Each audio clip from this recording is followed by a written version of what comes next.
हम बिगिनर लोग फ्लैश को गलत तरीके से यूज़ करते हैं और बाद में फोटोशॉप में जाके एक्सपोजर को एडिट करके ठीक करने की कोशिश करते हैं। तो आज मैं बताऊंगा कि कैसे आउटडोर में हम लोगों को फ्लैश को बैलेंस करना चाहिए। So this is Kunal and welcome to Kunal Chakladar photography. तो जब हम लोगों को नॉलेज नहीं होता है तो तब हम लोग फ्लैश को बैलेंस करने बगैर हम लोग फ्लैश को ऑन करके शूट में यूज करते हैं। तो उसका रिजल्ट कभी कभी ओवर एक्सपोज आता है इमेज और कभी कभी अंडर एक्सपोज आता है। तो फ्लैश को एम्बियंट के साथ बैलेंस करने के लिए सबसे पहले जो स्टेप होगा कि हम लोग पहले फ्लैश को ऑन नहीं करेंगे, देन हम लोग एम्बियंट का जो एक्सपोजर है उसका रीडिंग लेंगे। फ्लैश के साथ एम्बियंस को बैलेंस करने के लिए हम लोगों को आईएसओ, एपर्चर और शटर स्पीड ये 3 सेटिंग्स पहले करना पड़ेगा। तो फर्स्ट हम लोग आईएसओ को 100 पे सेट करेंगे। उसके बाद हम लोग डेप्थ ऑफ फील्ड सिलेक्ट करेंगे कि कितना एरिया मुझे फोकस में चाहिए और कितना एरिया मुझे आउट ऑफ फोकस में चाहिए। उसके लिए हम लोग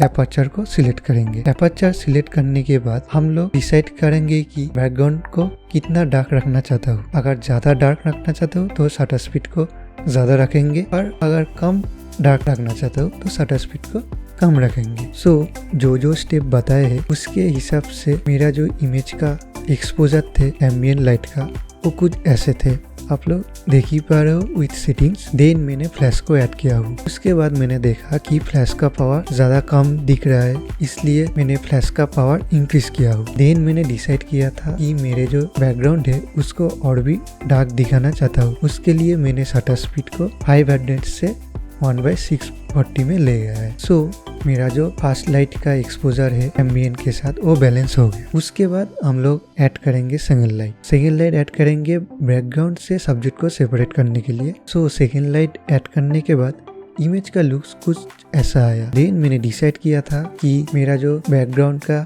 एक्सपोजर है वो और भी थोड़ा डार्क आए। सो इसलिए मैंने शटर स्पीड को 1/640 से 1/800 तक ले गए। देन मैंने सेकंड जो लाइट थे उसका पोजीशन इस साइड से उस साइड ले गया। सो उसके बाद कुछ ऐसा दिख रहा था मेरा इमेज और उसके बाद मैंने जो फाइनल शॉट लिया था वो कुछ ऐसा था। सो सेकंड जो इमेज थे वो मैंने 30 मिनट्स के बाद लिया था। सो मेरे पहले सेम एक्सपोजर सेटिंग्स में इमेज को लिया हूँ। तो इस वाले सेटिंग्स में मुझे दिख रहा था कि मेरा जो बैकग्राउंड एक्सपोजर है वो ज़्यादा ही डार्क दिख रहा है, इसलिए मैंने फर्स्ट स्टेप में शटर स्पीड को 1/800 से 1/500 पे ले आया। सो 1/500 पे लाने के बाद मैंने देखा कि मेरा जो बैकग्राउंड थे वो अभी भी थोड़ा डार्क दिख रहा है, तो इसलिए मैंने 1/500 से शटर स्पीड को 1/320 पे ले आया। सो शटर स्पीड को 1/320 पे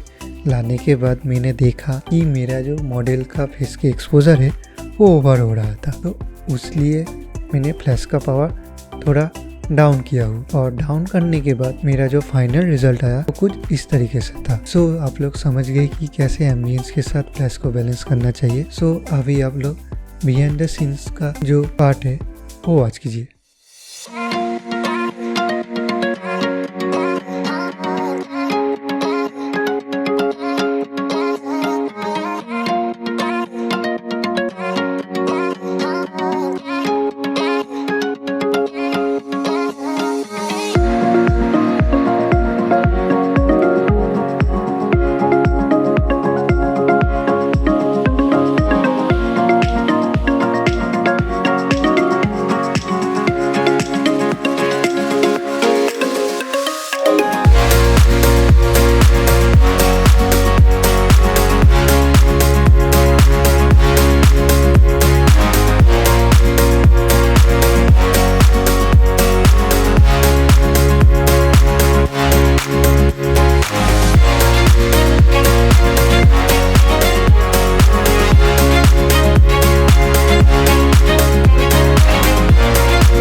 सो आशा करता हूँ वीडियो आपके लिए हेल्पफुल था, कुछ सीख पाए।